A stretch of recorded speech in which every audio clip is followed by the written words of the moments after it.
and welcome everyone to our Q&A session around careers and compliance.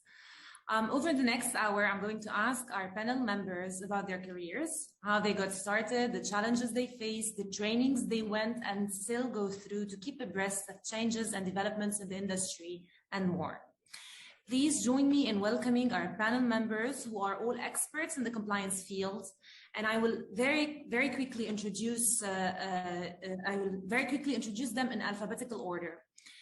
Gail Wessels has more than 20 years of experience in the financial services with a blend of cross-functional skills in compliance, risk, legal, and technology.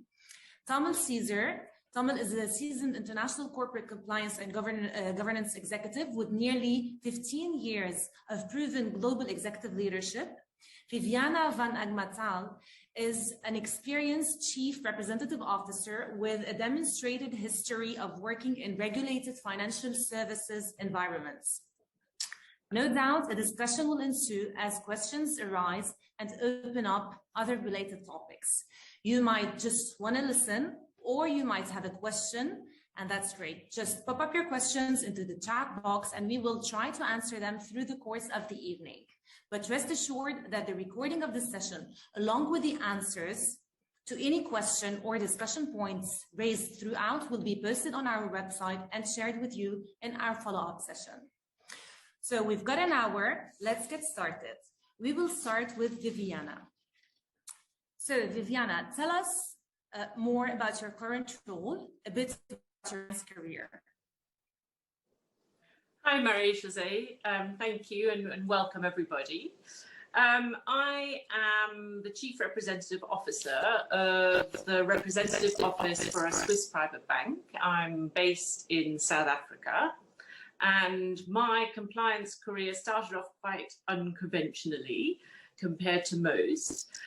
My current role, I basically do 4 roles. I do 2 frontline roles and 2 compliant roles. The frontline roles are a client relationship manager, and I'm the business development manager for South Africa. And the compliance roles are that I am a key individual, and this is a South African designation for the person who's responsible for managing and overseeing the compliance activities of the business. And I'm also the money laundering reporting officer.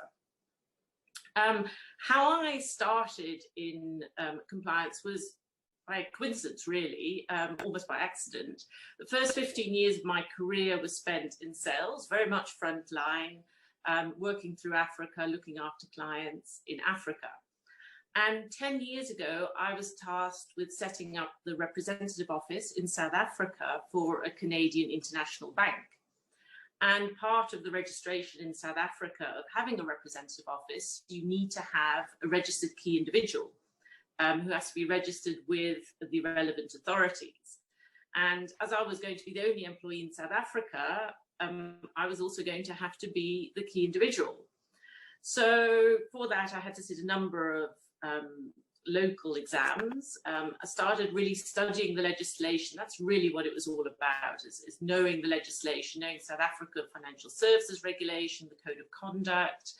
And previously, the way I felt about compliance was maybe a bit of, well, you know, they're not helping with my business. They're preventing me doing business at times. At times, I may have even thought it was a business prevention unit.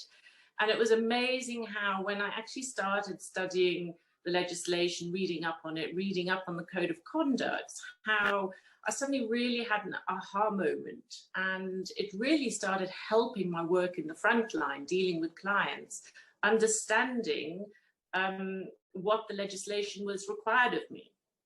So as a result of that, I then decided to sit my CFP qualification a few years later, and that involved even more legislation. It was very much going through South African legislation, knowing it, understanding what it meant. It was very different from me. I don't come from a legal background, so it was quite a learning curve, having to read legislation, how you read it, and also learning to implement that.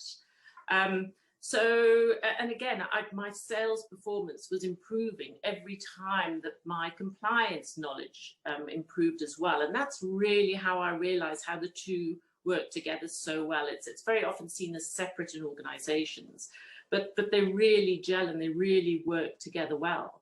And then I decided to sit the Global Compliance Institute's Certified Compliance Manager, which is a wonderfully practical qualification. It really shows you the practical ways of implementing the legislation, which again was a knowledge that perhaps I missed. And again, a huge jump in my frontline performance after I did that.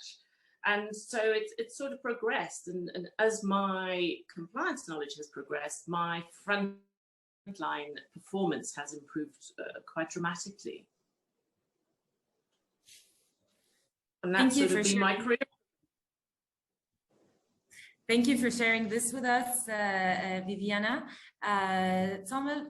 Tomell, would you take us through your career path as well? How you started, which certification you went through, a bit about your background? Sure. Thanks. Good evening, good morning, good afternoon. It's great to be with everyone throughout the world, and thanks of course to GCI for this kind invitation to participate in this discussion.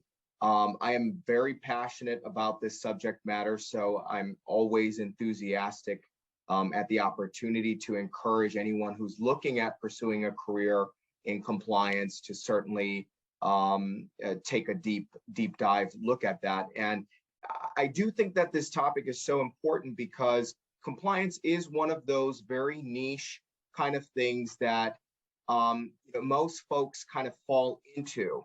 I have to admit that I was not dreaming when I was 5 years old of becoming a compliance officer one day. So it certainly was not on my top 10 things list of things that I wanted to do when I grew up.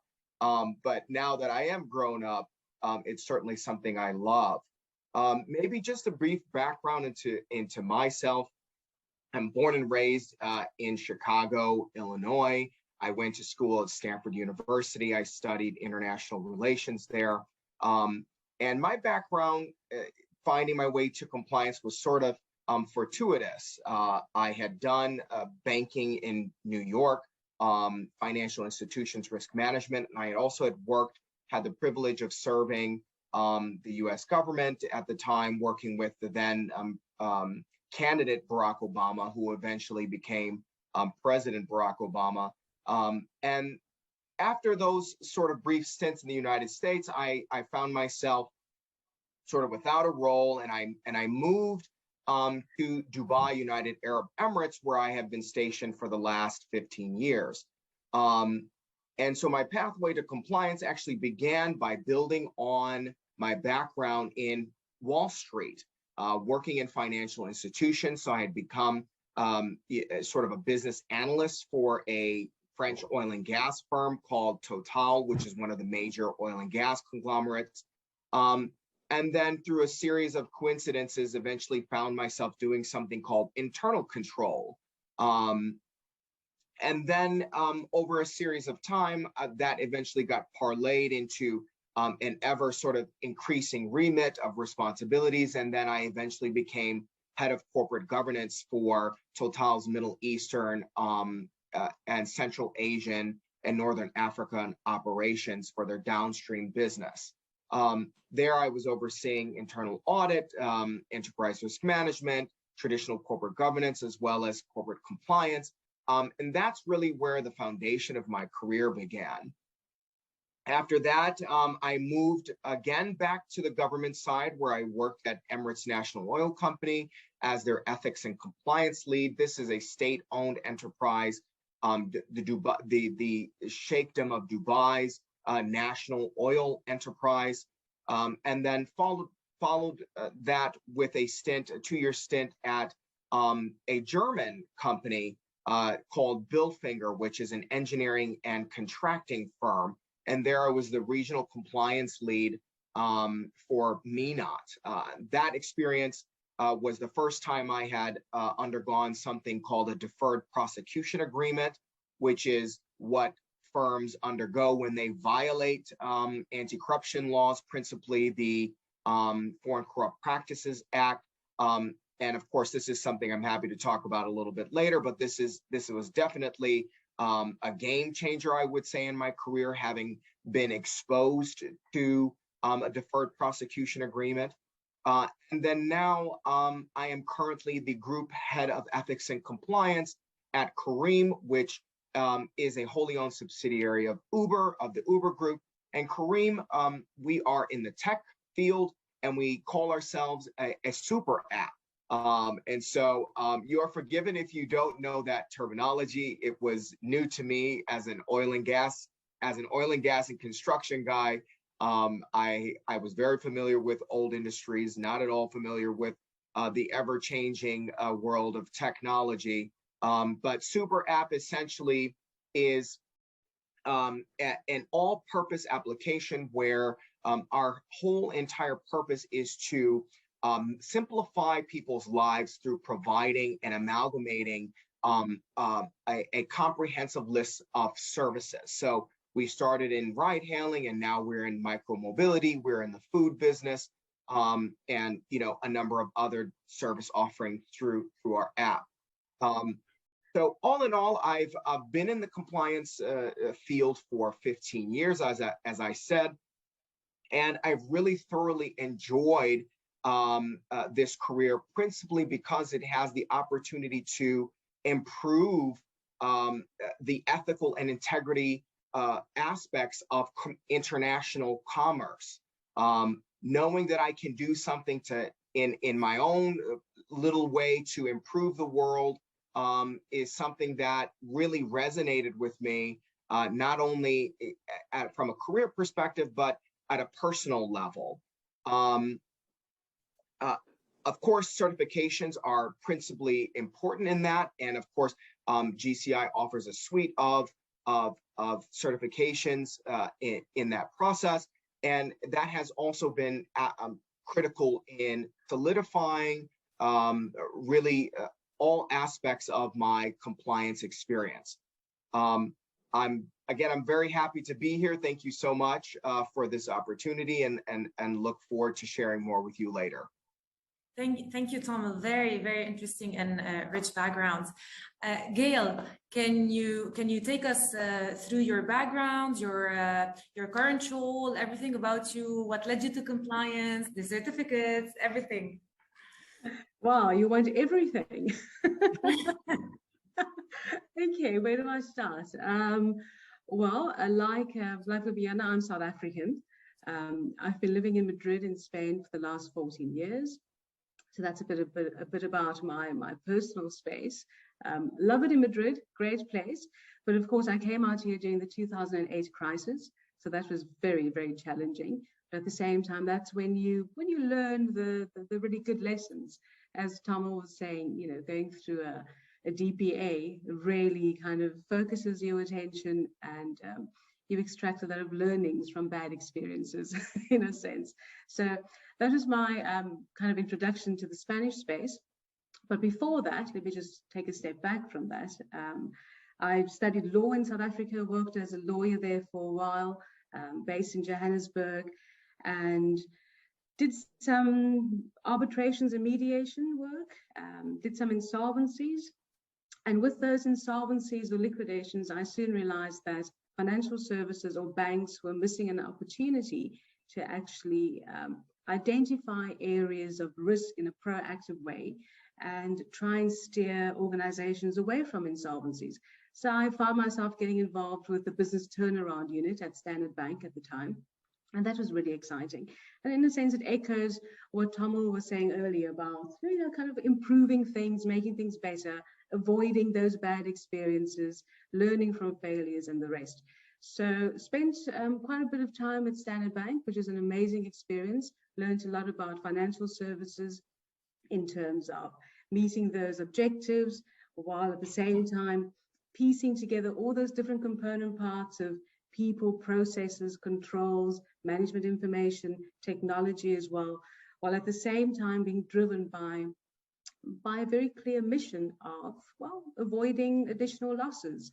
So avoiding losses for the bank and avoiding losses for customers. So that was a great experience and a foundational experience for me to understand how business actually works in practice. Having been a lawyer for a few years before that, it was a very different experience.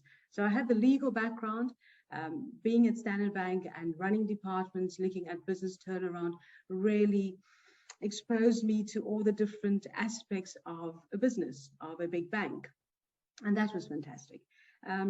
I was then involved with the National Credit Act in South Africa when it was still in a bill format. And just very briefly, the National Credit Act is about guarding against irresponsible credit practices. So again, going back to that principle of improving systems, avoiding harm, considering the impact of our activities on society and customers, by doing the work with the banking council at the time and thrashing out the workings of that piece of legislation that really changed the credit market in South Africa and in a sense protected the South African economy to a certain extent from the global 2008 crisis.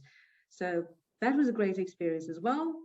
Then I found myself in Spain dealing with the 2008 crisis here, which was really interesting. My interest in compliance then grew. I've been working in a risk role for a long time as well, implementing some IT solutions, and thought compliance would be a great way to bring it all together. So I chose to do a postgraduate diploma in governance, risk, and compliance. And I wanted to bring those three concepts together. So it was a great way of me kind of joining them up, exposing myself to some of the practicalities around global regulation as well.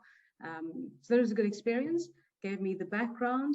I also did a certification as an ISO auditor. So the ISO standards are a great way of clarifying what organizations need to do to get it right. So it's about the workings of the component parts, again, of getting governance, risk, and compliance right. So I enjoyed that as well. It gives me a good structure in terms of what needs to be done. And what else can I share with you? I've been involved setting up an online digital bank as well, which was another fantastic experience. So quite a few different things that I've done. But at the essence of all my experiences what has always been common is the principle of doing business better. How do we bring all those component parts together to deliver real value, and not only real value for the organization that we work for or with, but also real value for our customers, for consumers, for the markets in which we operate. So having that bigger perspective and the bigger focus of doing things better.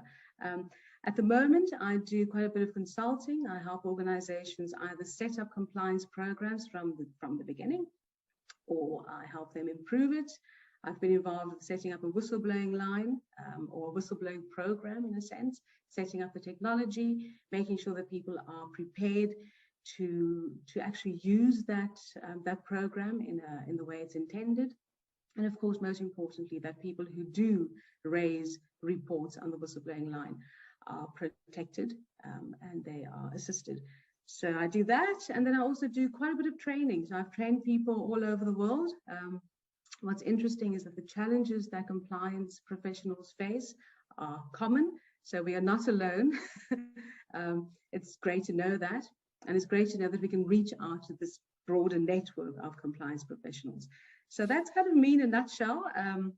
But as we go through the session, I'm sure you'll get to know me a bit more. And also, thank you to the GCI for inviting me to the session. And it's great to meet the other participants and the other panelists. And I really look forward to the rest of the time we have available. Thank you. Great, very, very inspiring. Like we have already three panelists, three different backgrounds, each one coming from different industries, different styles, different background, different education, and yet we are all gathered here on this webinar. I'll kick in for the second question, which is, why do you think companies need compliance officers? Is that to me, Marijo? Yes. I think a compliance officer, they're actually so much more than just a regulatory expert that knows the rules and makes you do lots of paperwork. They actually support and enhance the work of every single department in an organization. If we look at some examples, the frontline and sales staff, if they had to know and interpret and report on their ever-changing and increasing regulations at the moment which apply to them, they wouldn't have time to deal with clients. They wouldn't have time to do their sales jobs. There's just so much going on at the moment that they need that support for someone to help them. From a marketing point of view, the compliance officer is actually a business continuity champion. They prevent fines, they prevent reputational damage, they establish and maintain ethical business cultures. And I think clients are increasingly looking to deal with ethical companies to do business with. So they actually have a key role in attracting and retaining clients. In IT, they work very closely with the IT department. Compliance is becoming heavily IT-based, and IT is becoming heavily IT-influenced. So, and even more so with the growing application of fintech, data security is a big issue now. So IT and compliance are very, very closely linked these days, and compliance provides a lot of support to IT departments. From an operations point of view, compliance officers bring structure and processes to a business, and that helps the operational side to be more efficient. A business is a lot more agile if there's oversight, if there are processes, and if it is obviously efficient. HR, rogue employees thrive in disorganized organization. And the order and oversight that a compliance officer puts in place helps drive out the bad apples that would often tar the whole organization. So I think it's basically every single department in an organization is supported by compliance, and it is so very important from that point of view.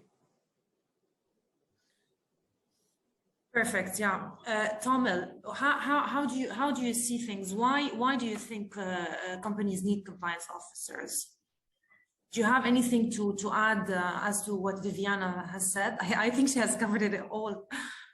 Yeah, exactly. I was going to say Viviana absolutely covered all bases. Maybe, you know, just to add some color into some of the points that she previously raised. You know, I think it's really twofold. Obviously, there are the external reasons, which are the ever increasing complexity of the regulatory landscape. So as you know, international commerce expands and markets continue to get into the fold, you see an increasing proliferation of these legal frameworks for international companies to comply with. And before, it really used to just be sort of relegated to more mature markets or economies. And now what we're seeing is that no matter where the companies are operating, you know, the expectation is that they bring, you know, international best practices to bear, irrespective of, you know, where that market is. And so there is an increasingly external pressure from all manner of regulatory bodies, as well as, you know, various legislatures in various countries that are targeting companies in every aspect, data privacy, antitrust, anti-corruption directives, you know, the list sort of goes on and on and on. So companies are facing that increasingly complex regulatory landscape. And so, you know, at the outset, it's just a legal requirement. Companies have the impetus and must comply with these increasing, ever expanding, you know, landscape. So that's good news for people like us, because it means that we'll be in business. So as long as, you know, those laws are on the books, you know, so I would say that's probably the principal, or at least one of, you know, the main driving functions. And then kind of maybe, you know, a secondary reason why compliance officers are so necessary, and this is kind of goes back to some of the things I mentioned in my introduction, is really the ethical side of things, where you know, we're in a state of world affairs where people are losing faith in, you know, all kinds of aspects of society, from global institutions to government entities. And, you know, what we see is that a lot of it is due to the corruption that is happening, the systemic and endemic corruption that's transpiring in virtually all aspects of society. And so what's happening is that the trust, the intrinsic trust between constituents and these institutional bodies that's required for societies to sort of progress and to continue as, you know, as is really being eroded quite substantially. And so compliance officers are a mitigant to that erosion. And of course, while, you know, our impact can be is in the greater context of things can be sort of contextualized as being minimal, it's nevertheless important that everyone, you know, sort of do their fair share to make the world a better place. And that sort of sounds cliche, but it's actually true.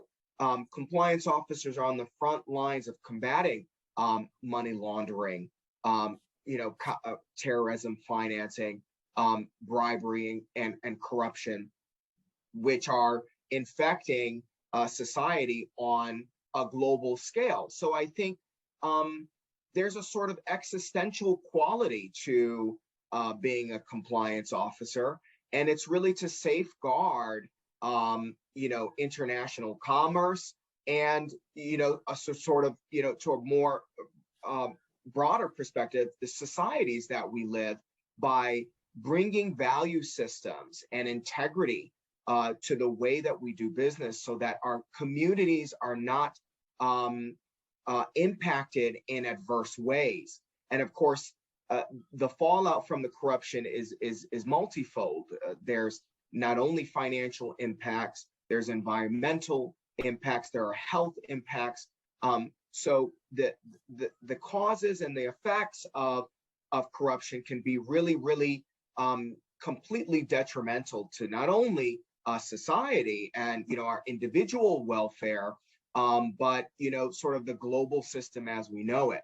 So this is where I particularly get very connected to the cause of compliance, because it really is not only just a requirement, you know, because it's a legal matter. There's really a component of this that connects to the human matter, you know, the welfare of human beings, and that's where I really derive the most value from being a compliance officer, and why I think it's so important in this day and age. Thank you for this. Gail, do you have anything to add? A few closing points. I think that messaging around the importance of compliance and why, I think it's about helping everybody else to understand the why behind it. So it might not be about having a compliance officer as a person or a unit, but having a compliance mindset across the organization. And a compliance mindset, the word compliance is, well, it has a bit of a negative connotation, doesn't it? So maybe it's about a value mindset, rather, adding value or protecting value. And when we succeed in instilling that commitment across the organization, of course, everything becomes a lot easier. We are able to prevent compliance failures and violations, but we're also able to better come back from those failures or weaknesses.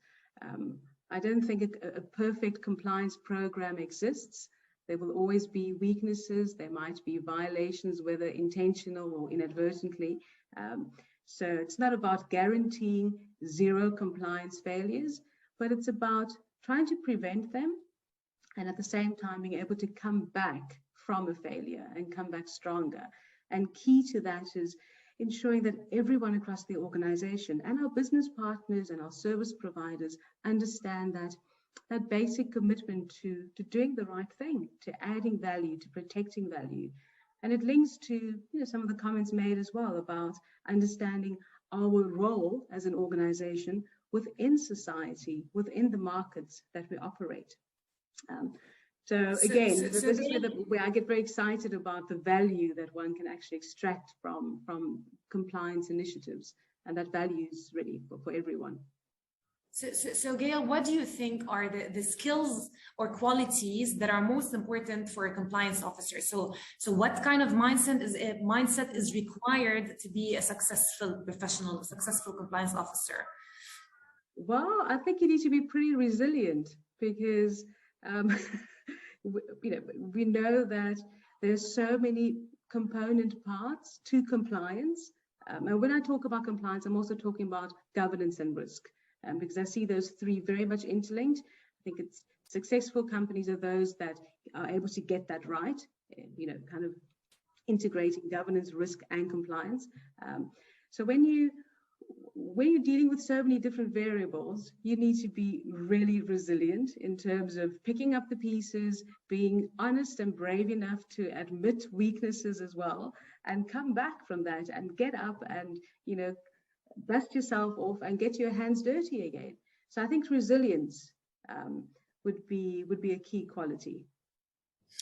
Viviana, have you ever felt that the compliance positions are male-oriented? How do you rate the importance of diversity and inclusion in the compliance function? How do you see it around you? How do you see that the compliance department are being formed? Are they male-focused, female-focused? How do you see it? And what about the diversity and inclusion? Yes, I think from a diversity point of view, compliance to date has been fairly male-focused. And I think it partly is to do with what Gail just mentioned about the resilience. It is quite tough at times, and you have to have very tough conversations. And it has steered more towards being a male environment, but it is changing very quickly. And I think with the whole changing of compliance, diversity and inclusion is so important because of the soft skills needed in compliance. And women at times are better at those soft skills than, say, men. So you need diversity. You need a combination of people, a combination of male and females. You need a combination of everything in your compliance department. Your employees are diverse, your clients are diverse. And I think it just adds to the organization, and you need to have that diversity and skills that a whole wide range of different people from different backgrounds bring. Different life experiences are also very important, that you don't just have everyone from the same background. Compliance can be pretty intuitive, and different life experiences enhances that intuition. Right. Tomell, what do you think about diversity and inclusion in the compliance department? How many are you in the compliance department? How many men? How many women? What are the skill sets that you need and they need to be able to sail in this compliance department? Gail spoke about the resilience. Who is being more resilient? Who is being less resilient? Do you feel that resilience is at the core of the compliance role? Oh, absolutely. I mean, I absolutely concur with my panelists on both of their points. So to the diversity and inclusion point, I think that's a story that's well known, right? Women empowerment, diversity and inclusion obviously is more broad than just gender diversity, but certainly it's one that it speaks the loudest, I would say, in how obvious it is in the absence of women being in these kinds of leadership positions, or even represented at all. So I do see that, and I do definitely echo a lot of the sentiments that Viviana sort of mentioned. And to the skill set quality point, maybe if I can add, in addition to the resilience, which I entirely agree with, and I do think that women tend to be more resilient at times than men, perhaps. But what I always say is that compliance is a very interesting industry in that it's one of the few departments where you are judged not necessarily on the basis of your own work product, but on what others do.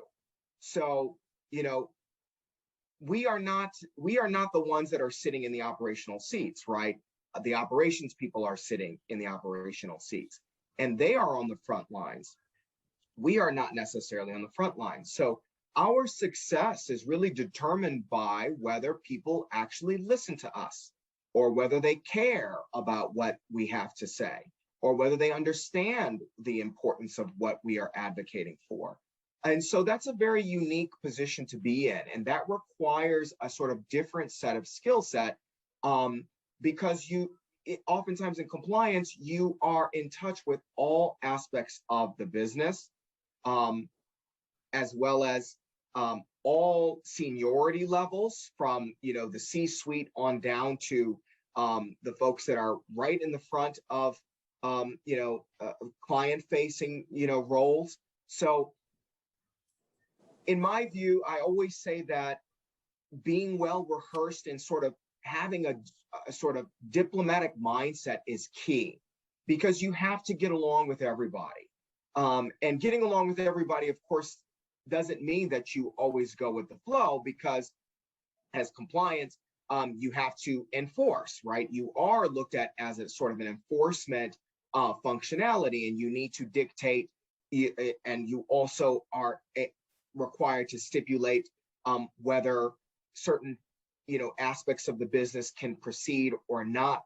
So having that tact, that ability to communicate, to convey, to galvanize, to reach out to across multidisciplinary, multiple disciplines, and to really understand all aspects of the corporate hierarchy is really critical. So, it may seem unconventional to sort of use that word diplomacy, but that's kind of how I like to look at it, is that you really need to develop that critical skill set so that you are successful and so that people really respect you, and then in the end up listening to what you are saying they should be doing in the end. So that is probably the other skill I would add that sticks out to me, other than, of course, what Gail mentioned, which I think is absolutely true. Perfect. And what do you think, Tomell, are the biggest challenges that we as compliance officers are facing every day in our compliance professional life? Great question. So maybe, to build on kind of some of the things that we were talking about before, I think it is that ability to manage multiple stakeholders and the pressures of commerce, right? Businesses are in the business to make money. They are not necessarily in the business to comply. So that can put you in the hot seat, right? Where you are sort of a voice that runs contrary to the sort of natural instinct or reflex of general commerce. Now, of course, all businesses strive to comply, right? I don't think that in many instances, or you would at least hope that you're part of a company that is really trying to do the right thing. But even if companies are wholesale willing to do that, sort of broadly speaking, a company is not a homogeneous entity, right? There are individual actors who have individual agendas. So it's it gets complicated, and it gets very difficult to maneuver and manage the complexity of making money, doing commerce, while at the same time ensuring that not only people are protected, but the corporate interests are protected. And I would say that tends to be the biggest challenge is weighing those two things, learning how to navigate that in a way that enables the business to move forward, while at the same time standing firm and having a backbone. And maybe I had one fantastic manager in one of my former roles say that if he told me that if he saw a compliance officer in a role for too long, he would be concerned. And that always struck me. And I said, why would you say that? And he said, because that would mean that compliance officer isn't necessarily doing their job, because too many people would basically like that person. So, it's not that egregious, I would say. Certainly you can be well liked and do this job. And of course, we all strive to do that. But the point he was making was, you oftentimes will find yourself going against the grain, and you have to be comfortable with doing that. If you're not comfortable with doing that, you really won't make an effective compliance officer, or certainly not at a leadership position, and certainly, not able to endure, over a long period of time. Great. To build on this, I'd like to ask Gail a question. How important do you think it is to get the right training and keep up to date with this ever-evolving industry? The compliance and the circulars that are issued, and it is an ever-evolving department. So how do you do to keep up to date? Well, I mean, you're right. There's so many different things going on at any point in time. So it's very fluid. The regulatory landscape in itself is so fluid, so many different pieces of legislation and the rest. I think it's important for compliance professionals to understand the drivers of regulation, the drivers of guidelines. What I mean by that is, let's think about an example. Think about the whole ESG debate at the moment. I mean, we're all waiting for some very clear directions from regulators, from governments and the rest. But the ESG debate is something that has been present for a long time. So we've had these drivers, environmental concerns, governance concerns as well, that have driven a very increased focus when it comes to the regulation that's required. As a compliance professional, we need to better understand those drivers. Okay, so it's not only about waiting for the regulation to be passed, but understanding the drivers of the regulation, which of course makes it even more complex. So it's about understanding a bit of a root cause analysis of why things are changing. And that means we need to be able to map those component parts. And that mapping means, of course, that we need to keep up to date with what's happening around us. And in the age that we're in, with so much information, so much free information as well, we need to be very careful in terms of what information we use and how we digest that, because you could suffer from information overload as well.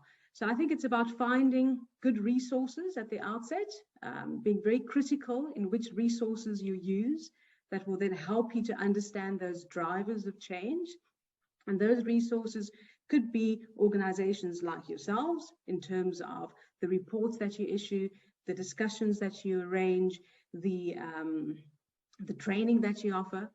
Could be also some of our lead influencing bodies as well, understanding what the conversations are that are occurring, and understanding the important role that media plays as well. And again, identifying good sources of media. And then once you're able to get your your source of information, you need to then be able to explain that to your stakeholders in the organization. So it's not only about finding the right information about the drivers for change, but also being able to then digest that and communicate it in a way that people understand, with the view of ensuring that our stakeholders are better informed of these changes. So when you're sitting around a senior meeting and you're deciding on business objectives, being able to have those conversations in a proactive way about these drivers of change, as opposed to waiting for regulation. The classic example is the whistleblowing directive at a European level. The Danske Bank scandal was a big driver for that change. So organizations that understood that would then, of course, be a lot more prepared when the regulation actually came into effect, because they understood the drivers behind it, the importance of how do we manage non-disclosure agreements, how do we implement whistleblowing lines, etc. So it's understanding what needs to be done as quickly as possible. But yes, it's challenging. So it's about finding information, being able to digest it, communicate it, and again, making sure that you have that diversity of opinions as well to understand the implications of those changes. Again, challenging task, but I think that's what makes compliance so interesting and exciting, because it's ever changing. So thank you for that, Gail. Thank you very much. For the sake of time, I'd like to move to the questions that are being asked from our colleagues, peers, future colleagues. Okay, so we have one question.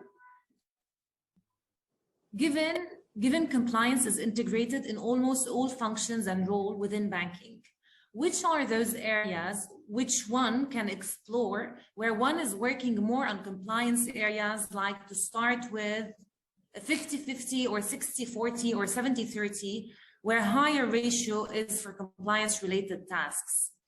So Viviana, are you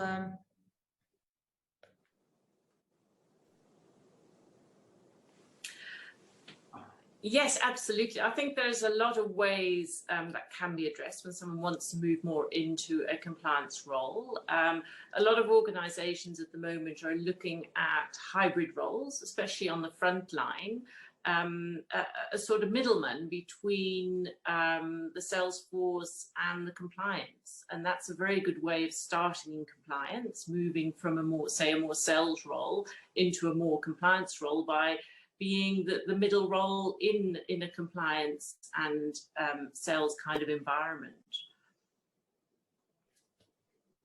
Okay, another question, Tomell. With the significant change in approach between the outgoing versus the incoming money laundering reporting officer, any tip for the incoming MLRO on how to change the expectations and culture of the business, sale, traders to understand and provide the information and documentation really needed?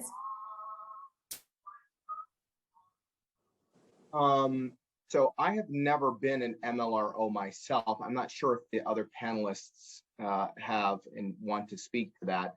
But obviously, I think certifications are really important, and ensuring that you are up to date in terms of what the regulatory requirements are. That goes for whatever compliance sort of functionality you are in. But I'm happy to defer this question to my panelists if they have direct MLRO experience.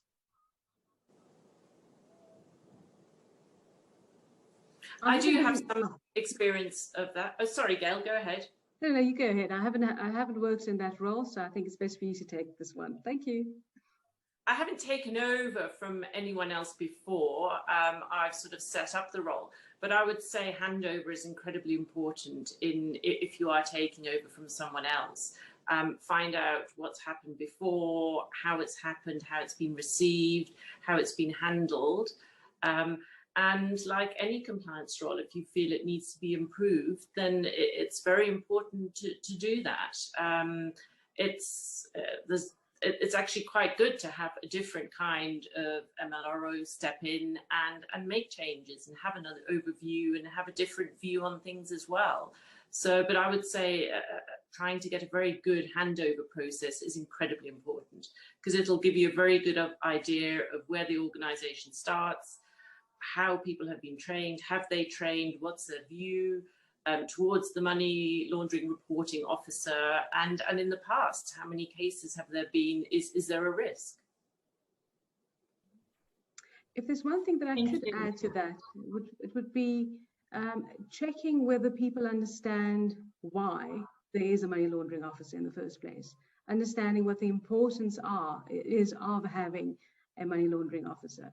So maybe it's about that, going back to basics again, and it creates an opportunity when you take over from somebody else to go back to basics and reiterate that messaging across the organization. So I would add that to the bag. Thank you, Gail. We have a third question, which is, what is the scope of the compliance department in an institution? Are guides responsible of managing fraud and corruption too? I think this question has been covered by both Viviana and Gail, like separately, while talking about the compliance, working with all departments, the HR, the IT, the whatever, and Gail talking about the why, the root cause analysis, or the root or the why behind what everyone does. Does anyone would like to add anything to answer this question? Yeah, maybe I can say, the scope of a compliance department really is dependent on the individual needs of the corporate entity. So you'll find that, at least in my experience, what I've seen is that no two compliance departments are really alike. Companies really solve for their own unique commercial interests. So even if even if there are sort of standardized processes or requirements, for example, in the banking industry, while there are particularities according to each jurisdiction, there's by and large some uniformity in terms of what you would expect a sort of compliance department to have, in that particular industry. But when you get to less highly regulated industries like healthcare or defense or banking, then what you'll find is that the scope of the compliance department is really dependent on what the company does. And so it's important to understand where the compliance department can add value. We also see, a hot topic that's at least simmering in the United States is whether compliance has a role in, for example, ESG principles. So we've seen sort of a scope creep of compliance, if you will, in that the compliance department is being looked at in taking over an ever broadening scope of responsibility.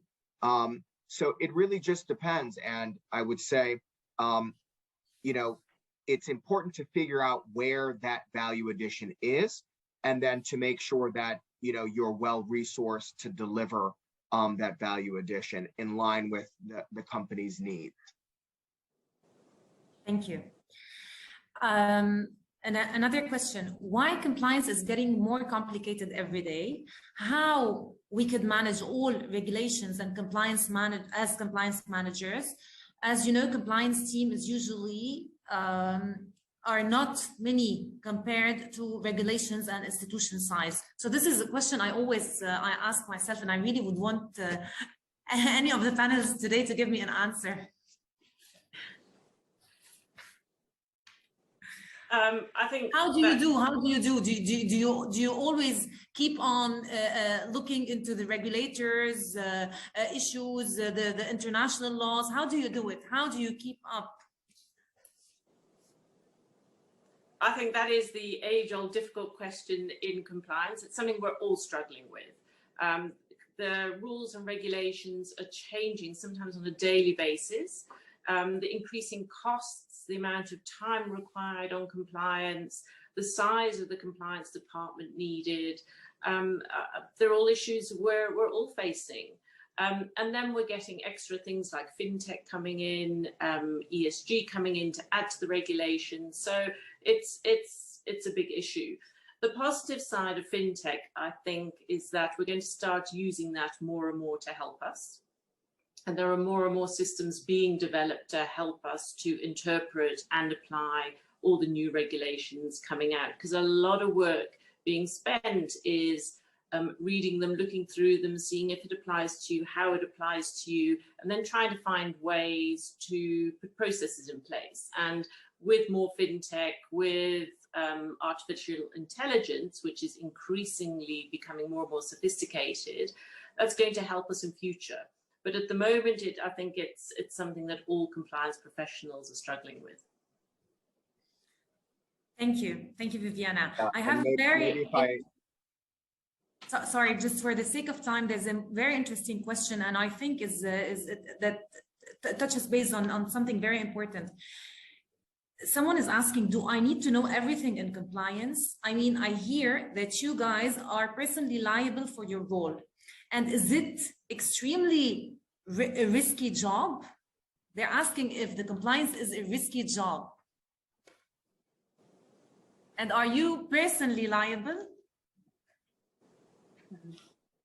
Let me have a go at that. I think it is a risky job because you are there to protect the organization, you're there to guide individuals. Remember that people are looking to you to answer those difficult questions, and they're looking to you in some instances to actually make the decision. So yes, it's very risky. Now, the legality behind that risk is a separate issue. So we start talking about the principle of personal accountability. Now, I always think that if there's no accountability, well, then we're just wasting our time, really. You know, if you're not held to account, not only for your successes, but also for your failures, well, then we might as well just not do anything. And maybe that's me talking as a parent. And as you can probably tell, I'm a pretty strict parent most of the time. But if there's no accountability, we lose focus. If there's no accountability, people don't understand the why and they don't bother. So it's very important that, yes, that there is accountability. So accountability can be legal accountability, which is what maybe the question is leading to. Legal accountability in practicality is quite hard to actually enforce.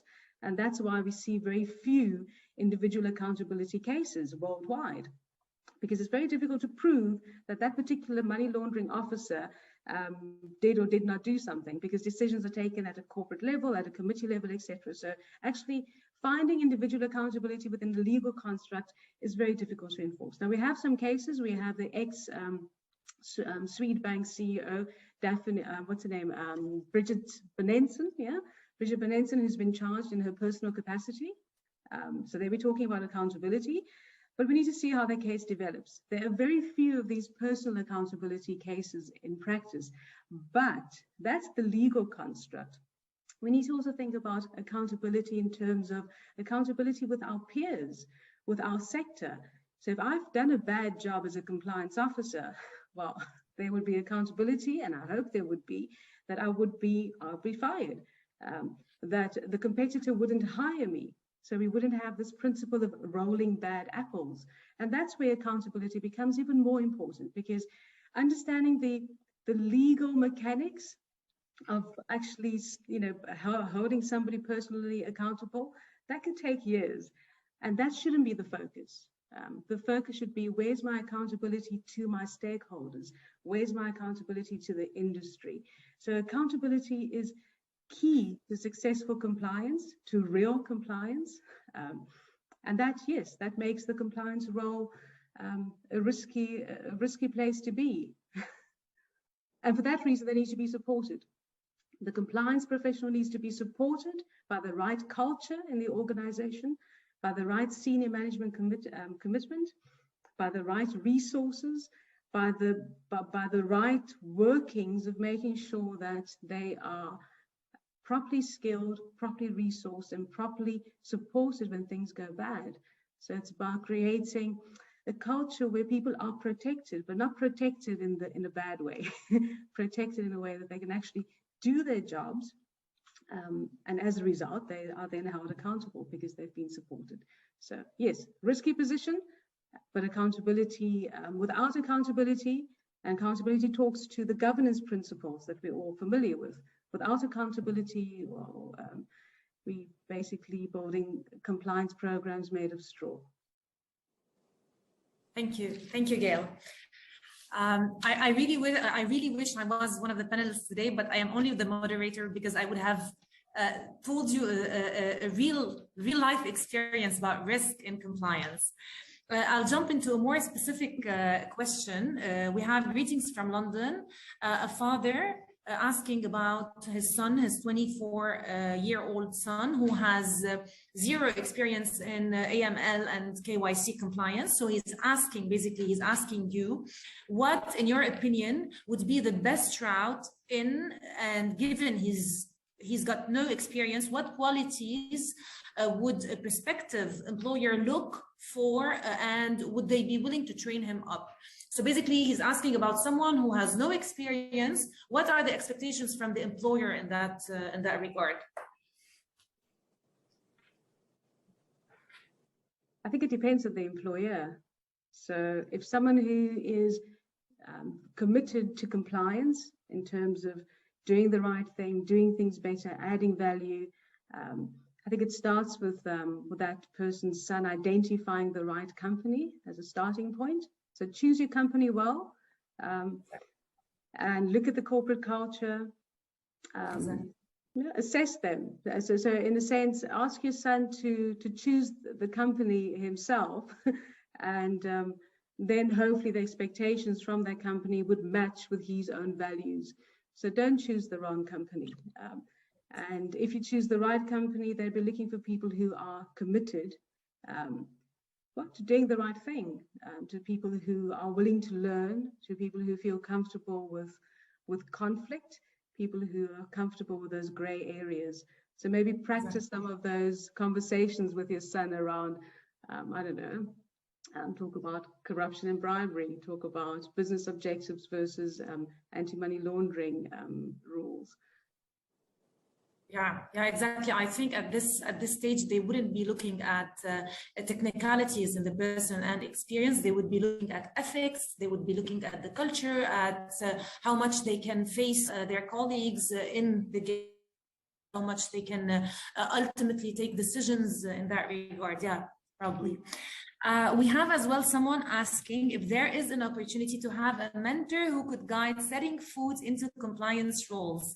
I will answer, and I will let you all answer. I will just say that you can reach us to me if you would like any mentorship, any questions. I will be happy to answer, and I will let my the panelists answer this question as well. Yeah, so maybe I can interject and give a plug for my not-for-profit organization. So this year we began, I co-founded a organization called MIACA, Middle East and Africa Compliance Association. This association is designed specifically for that purpose, for the compliance community to upskill themselves, to reach out for opportunities of mentorship, really to foster a community of networking and upskilling. So we all need to upskill. That's why we go for certifications. That's why we go for continuous learning credits in terms of conferences and things of that nature.